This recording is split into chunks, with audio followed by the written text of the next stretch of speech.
Well, well, well. Won't be Svechnikov getting knocked out clean tonight. He gets the last laugh on Ovie as he helps the Canes send Ovechkin home for maybe the last time. For those who don't get the reference, in Svechnikov's first time in the playoffs, he tried to take on Ovie, and I don't mean try to show he's better. He went after the Russian Ox, literally fighting the icon for best Russian in the NHL, and he got dropped. Like, lights out. He went for a nap quicker than my kids as Ovie then reigned supreme. Well, again, back to tonight, it's Svech who scores a heartbreaker against the Caps, his 8th of the playoffs, as he rips one from what I feel has become the most popular angle to snipe in the NHL. The rip from a spot where you're traditionally supposed to make a pass, but just toss it on net instead. I feel like Patty Kane and his cup winner are partially to blame for this, but if that's what it takes to win a cup, then it's worth a shot. That would put the Canes up 2-1 with 2 minutes to go in the third, and that would be a backbreaker for this old man Capitals team. Right when you thought, I thought at least, we'd be going to overtime, we're not. Story of the playoffs this past week, really. Not only the wild angle goal for Carolina in this one, Jordan Staal, Old Faithful, he gets the first as a friendly reminder that he's still got some sauce left. Seth Jarvis would get an empty netter to seal it, 3-1 as the Canes take the series in 5 games for the boys. And there it is. Just like that. The curse is over, right? For the past couple of years, it's been a joke that the Canes are good enough to get past the first round only to get blanked in the second. Well, it looks like it was their turn to blank someone as they stun the best team in the East and send Ovie home without a ring one more time. And speaking of getting blanked in the second, I didn't realize this somehow and was pretty shocked to learn that Ovechkin has only been past the second round in the playoffs once,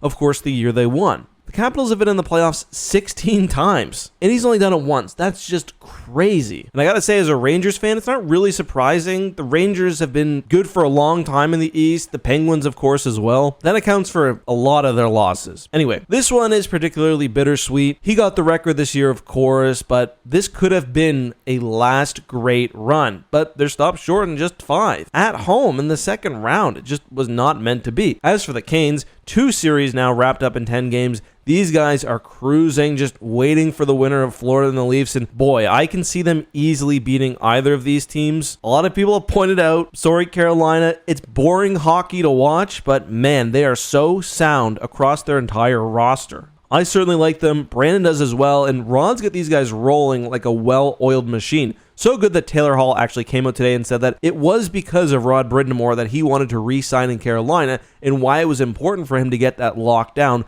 before the playoffs. And it might just pay off for Hall as he's now on the longest playoff run of his career. The most he's played in a run for the Bruins was in 2021, where they lost in the second round to the Isles. Getting a bit sidetracked here, but I feel like it's such a fever dream that the Islanders were ever close to winning a cup recently. But for Stammer going on his run with the Lightning and beating them twice in the conference finals, otherwise we could be talking about them being recent cup winners, which, wow.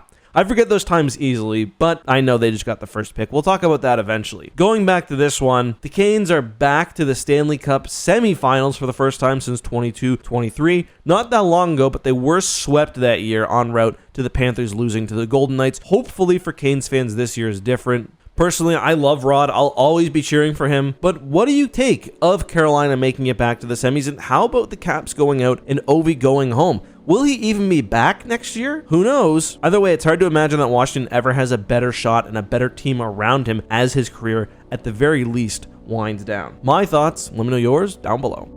If you enjoyed today's video, please drop a like, and if you want more content, there's a new basketball, football, and hockey video on screen right now. I'll see you soon. Thanks for watching.